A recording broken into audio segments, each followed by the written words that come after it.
Welcome to Agree to Disagree, the podcast where two sisters show how you can disagree about everything but still keep that family bond and friendship. That's right. We're Sharon and Karen, and we don't just see the world differently, we live it differently. Grab a coffee, settle in, and enjoy the conversation. Who knows? You might even find yourself changing sides. I'm so tired. Hi, Sharon. How are you today? I'm good, Karen. How are you? You're coming to us from Morocco. I am. I'm very tired. That's how I am. So if I yawn, just don't take it personally. It's not you, it's me. I always take that personally. Always. However, if I yawn after you yawn, that means that I have a lot of empathy. Yeah, so we're not going to see you yawning today, are we? Oh my gosh, I have so much empathy. Are you kidding me? What are you talking about, sis? Yeah, well, you're tired and I'm sick, so this should be a fun podcast. Yeah, it's too bad our fans can't see your bright red nose. I know. Hush up about my bright red nose. We should call you Rudolph for the extent of the conversation. It is. Look, I mean, it's so red. It's very so red. All right, what are we talking about I am today? sick. Maybe that's one reason it's really red. Well, I think so. Duh. Because I've been blowing my nose and, We are going to talk about government funds going to pay for clinics like Planned Parenthood, because it is definitely a hot topic from a state level across different states right now. There's Supreme Court decisions going on.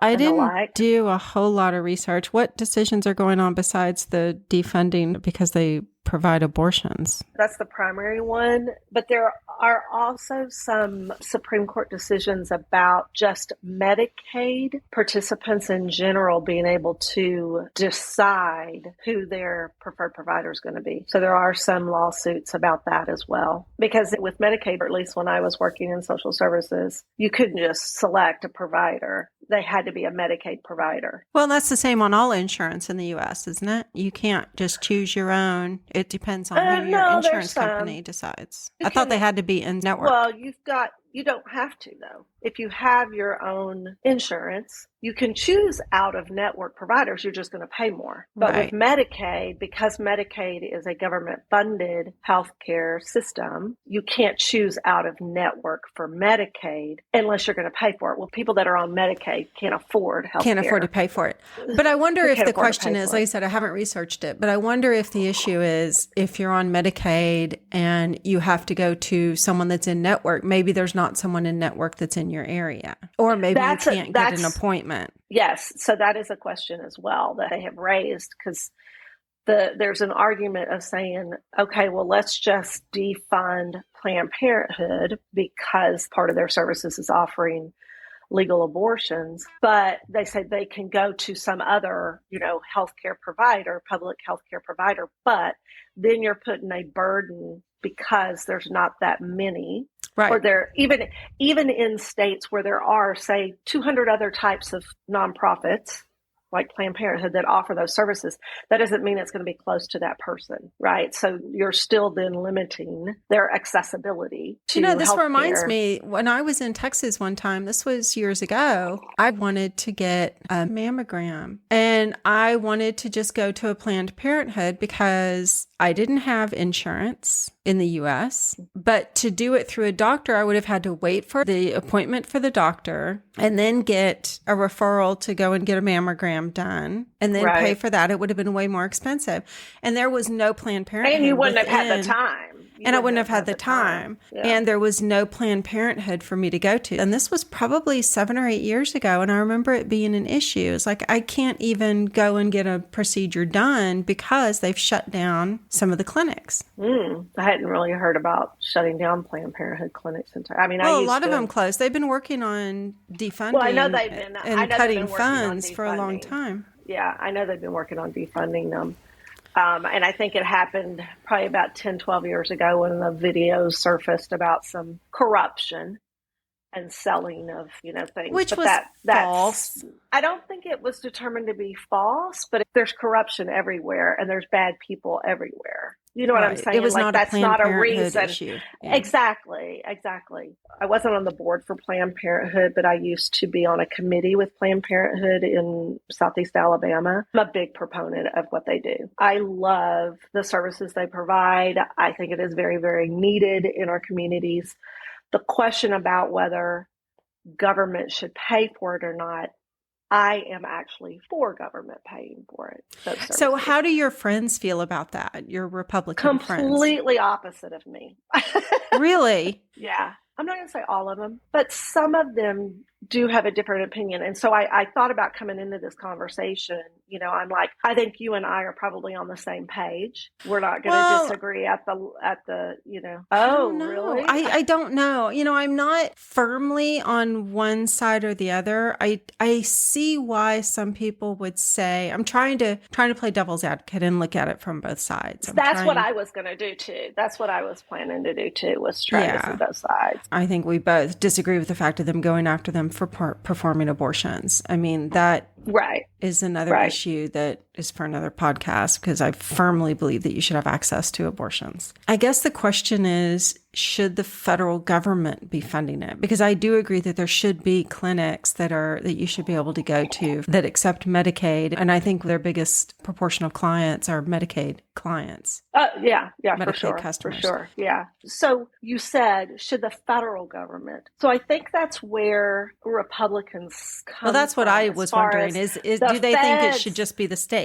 They think it should be the states, because remember, the Republican Party and conservatives generally, I'm generalizing, generally believe in small government. So get the feds out of our business and let the states mandate and fund what we feel like should be funded. The problem with that is they don't have the money. So should the federal government, and I think you made the statement before, is you'd rather just send the states the money and let them do with it what they want. Right. Now, I was talking to my husband earlier about this, and I'm like, well, but I do think that if we leave it up to the states, then you're going to have some states that are so bad with corruption or no oversight that it could get really bad. And he said, well, then that's in the power of the people, and they can vote those leaders out. And then they can vote those leaders out. Again, it's bringing the control and the power of the people to a smaller area.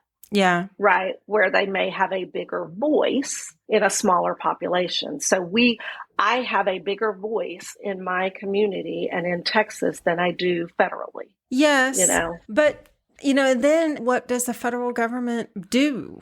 You know, if you say let everything be managed by the states, then what's the purpose of the federal government? I mean, on one hand, I hear Republicans saying, I don't want the federal government managing me at a local level, having all this say over how I live my life, but yet they're instituting policies that are doing just that. So banning abortion does that. I know, but that's going to be another topic probably. I think the feds only reversed Roe versus Wade federally, but the states still have sovereign over that decision, right? Yes. To your question about what's the purpose of the federal government, to protect our borders for the country.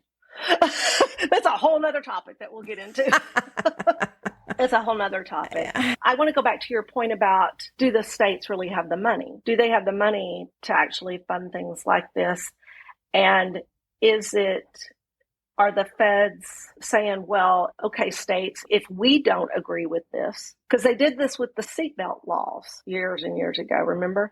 If you don't support our federal stance on this, then we're not going to give you this money. Right. So I guess what I'm saying, even when we say it should be the state's decision, the federal government's still mandating. The federal government is still kind of controlling things, right? Right. I mean, they still have a way of controlling things through the pocketbook. So I guess I don't understand why. Is it that they just don't want the federal government to pay? I don't really guess I understand where the Republicans stand on this. So I can tell you where I think it comes from. They want the states to decide, definitely. They don't want the feds deciding. But they also, I feel like they're coming at it from, if I strongly oppose a life or death situation, why should my money go to support it?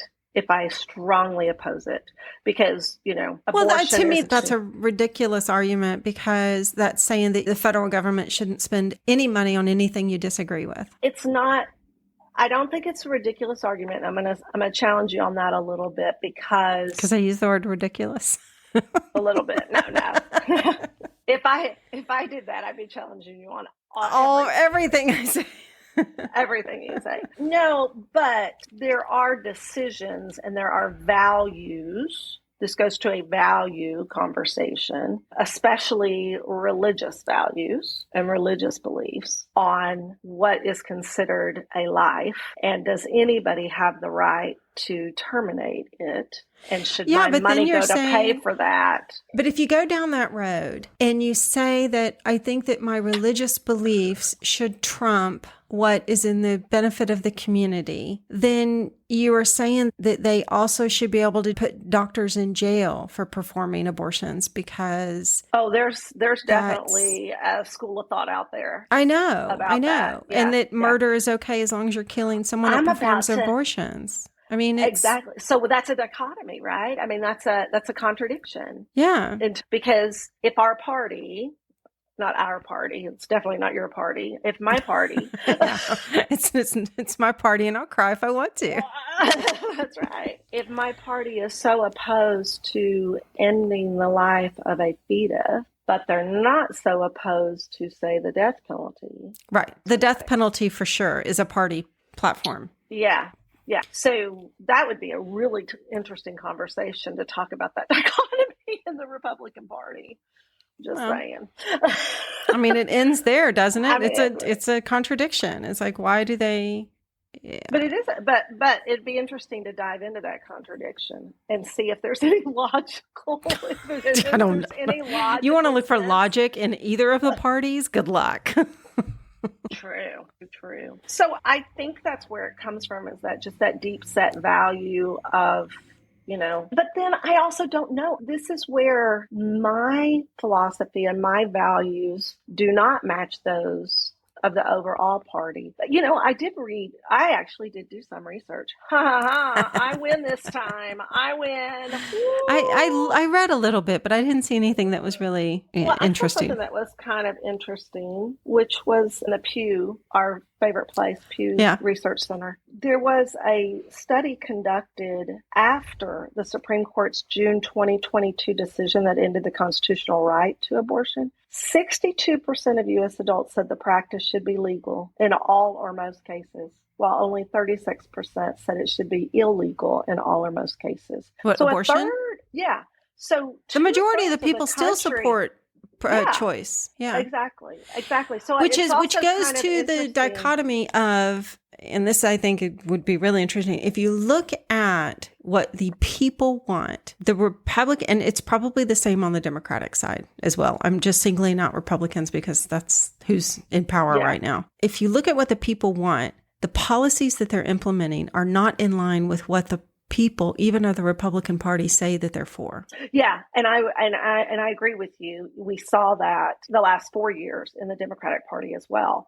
And it's just like, that's a whole nother conversation about why are our political parties so out of touch with what the people want. So out of touch with what the people want, because it's all just about getting elected or about money and funding and, Well, this is a conversation that I had with a friend yesterday, and she's Trump supporter as well. I told her I use her as a sounding board before I talk to you. But I was telling her, I don't understand, because we were talking about Trump and how he's pretty much now kind of, and you said it even last time we talked, like he's pretty much now becoming a politician. Yeah. And so this is what I couldn't wrap my head around this morning, is because you and she both keep telling me, well, we don't like him as a person. We don't like this that he did. We don't agree with this policy. So it seems like you're putting just two things above everything else, which is just immigration and the deficit. No, because I'll say this. I did not like Clinton as a person. I didn't like him as a person. I thought his character was crap. However, he was so charismatic. Bill Clinton walks in the room and he is just cool, man. Yeah, those were your sociopaths. No, but we'll have to cut all that out. No, I'm just kidding. But do you know what? He was a good damn president. I didn't. Well, yeah, he actually balanced the budget, didn't he? I didn't agree with some of his policies, but some of his policies I was like, spot on. Like you are. So he was a good president. He was a good president. That brings me to my next thing, because, since we started this podcast, I joined all these Facebook groups, these political debate Facebook groups. Sorry. I don't know why you do that. It's horrible. It's horrible. Horrible. I see them pop up every time I go to our agree to disagree Facebook, and I see all of them. I'm like, I'm not looking at that stuff. The vitriol and the hatred and the just back and forth of just name calling, and there is no debate. There's no debate on these. No. And it's we've just already attack. We've already had some of those comments. Yeah. No. If it's just hatred, you want to engage in a conversation, I'm all for that. But if it's just hatred and name calling, I don't have time for that. And I'm not going to entertain that. Absolutely not. So all of these people are still so supportive. And I did admit to my friend yesterday, I said, I'll be the first one to admit that some of Trump's policies, he is bringing things to light that you deep dive on them like we've been doing. And you say, like Planned Parenthood, and you say, okay, I mean, is it a necessity? No. Is it good for the community? Yes, it is good for the community. Yeah. And do I think the federal government should fund it? That's where the question for me comes in is, should it be funded by the federal government or should it be funded by the state? But if it's funded from the state, the money has to come from somewhere. So why not come from the federal government? I agree. And what I think people don't think about is that funding Planned Parenthood the way that we do now currently actually saves us money in the long run. Right, exactly. Which providing better health care overall saves money in the long run. And sometimes I think people have trouble connecting those dots between spending the money up front now to prevent pregnancies and children that are not wanted or not provided for that then end up in the system. Just even prenatal care. There's so many services that Planned Parenthood, abortion is a very small portion of what is provided by that organization, that particular organization. Like it's a small portion. Yeah. And I don't know if the states will be able to fill that gap if the federal funding goes away. I don't know if private donations will fill that gap. But I think what we used to say, you're gonna laugh about this. You know what we used to say when I was getting my master's in social work, we used to have really interesting conversations and debates and discussions in class. And one of them was, if some social service programs did close down, such as Planned Parenthood, then who's going to pick up the slack in those communities? And there was a big argument about churches. That's what churches were originally created for. That's true. There's no way churches are going to pick up the slack of which is a whole nother podcast. I mean, which is a whole nother show. Because the churches in the U.S. are not doing anything they're remotely supposed to be doing. They're just pocketing money and walking away. Exactly. But that's true. Churches were originally kind of created, yes, to fellowship your particular religion, but also to support the community. Yeah. Right. And to be that safe haven. And that place where you go for services and non-judgmental treatment. But no, it's big business now. It's big business now. We could start our own church and then we'd be tax-free. What would we call it? The Church of Sharon and Karen. That is very sad. It's a really good idea, though, isn't it? The Church of Sharon and Karen. No, well, because I don't know if you've ever seen the memes on Karens and Sharons across the internet. I haven't seen the one on Sharon's, but someone from another country asked me about the Karen meme the other day. I'd met her for the first time and I told her my name and she said, I've seen these memes. What does it mean? And I was like trying to explain. I'm like, well, it's kind of like just complaining all the time about everything. And she's like, well, I don't get it. Well, it's funny because it's true. Well, what's so interesting, I have a funny story. So my father-in-law car had broken down and we were with the rest of the family. And you know how he is. He's just like, he was so upset because he felt like he was burdening everybody because the car had broken down. And so we went and rented a car because we were out of town when all this happened. And in the car, I am on speaker talking to AAA and the tow folks, right? And they couldn't find the broken down car, which the rest of the family was at. So my father-in-law's talking to them and I'm like, give me that phone.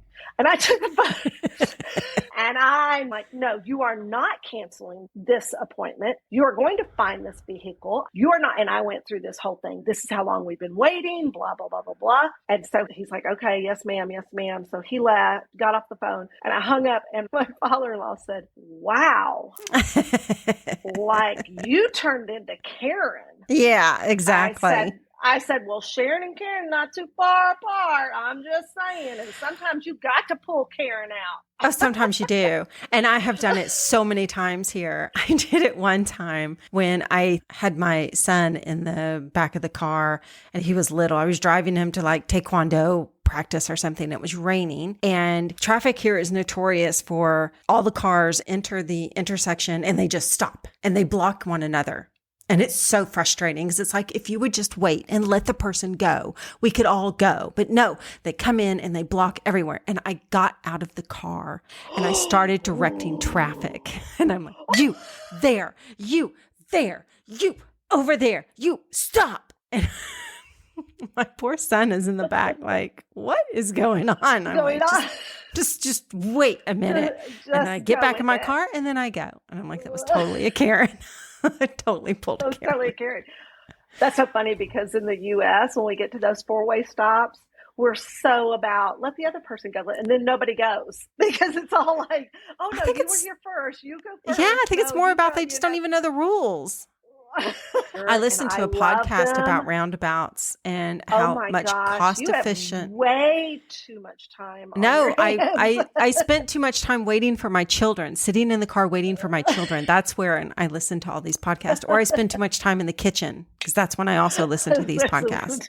I do have another story. It's story time with Sharon. Karen. I know it's story time with Sharon and Karen, where I turned into a Karen yesterday. So we're waiting, and there's this very long line. And you get very close to the entrance and then the line splits, but nobody was going to the other guy. And so he kept saying, I'm over here, and finally I just look at him. I'm like, I'll take care of this. And I just walk out there and I'm like, right here, people, right here, right here. So he's open. Okay, there you go. And then it started flowing and I'm like, yep, just morphed right into it. Yep. So where did we land on Planned Parenthood? I think the question is, who's going to fund it? I don't know where the funding is going to come from. I don't know if the Republicans just want to defund it just because it's associated with abortions, or if they just want to defund the whole thing. That's what it is. Yeah, but they want to get rid of the whole thing. I know, but I think that they're not, again, doing their research and really seeing that all the other services that are provided by Planned Parenthood, I mean, you can't defund the whole organization for one particular service that they provide that's needed in the community, and all the other services are needed in the community. Who's going to, again, to your point, who's going to provide those services? Well, that sounds like you're saying that they should do their research and they won't make any decisions before the research is done, which that's not really the way that... Nobody does that. I mean, you and I are doing that, but that's handled. Not how, yeah. No, that's not how things are handled. Because also, this was some of the other research that I found. Also, in the early 2000s, the number of abortions in our country were cut by almost 1 million annually. Do you know why? Because of Planned Parenthood? No. Oh. No. I thought that's where you're going with this. That's when the morning after pill came out. It was during that time frame, the morning after pill. Well, they're trying to get rid of that too. I saw something about that. I think it was something like in 21 or which again goes to your... And I'm like, why the hell would we get rid of that? Because it goes back to what you were saying, is this morally goes against what people's religious beliefs are. And so they want to control everyone's religious beliefs. If you open the door... That's just not right. That's just not right. Well, I don't think that's right that you control everybody's religious beliefs by... But that's what they're trying to do. That's what it feels like. I know. I agree. You agree? Yay, we got there.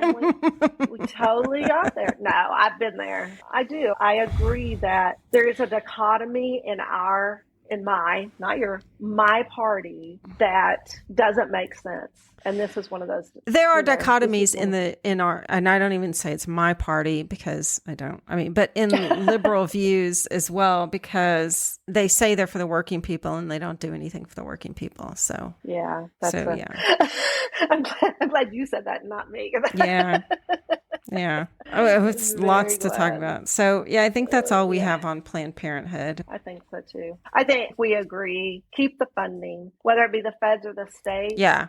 Wherever it's coming from, we need to keep the funding. We need to keep the funding. If it comes from the states, the feds should not then control whether the states are funding it or not by withholding money. Right. And I think that is going to be the question. Like, say California decides to give funding to Planned Parenthood and they still allow abortions. Will the government then cut other funding and say, until you cut that funding, we're not going to give you this other funding? The federal government, absolutely. That's how they roll. Absolutely. So that is total control. That is total control. It's wrong. It's wrong. That's where we're headed. That's sad. I agree with you. It is where we're headed. But I can totally blame you for that because it's your party.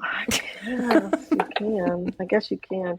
That's a whole other podcast is, can we do away with the two-party I wish that we have? I wish. Can we please do away with the two-party system that we have? All right. So we'll end this one and we'll get back at it next week. Yeah. You're so tired.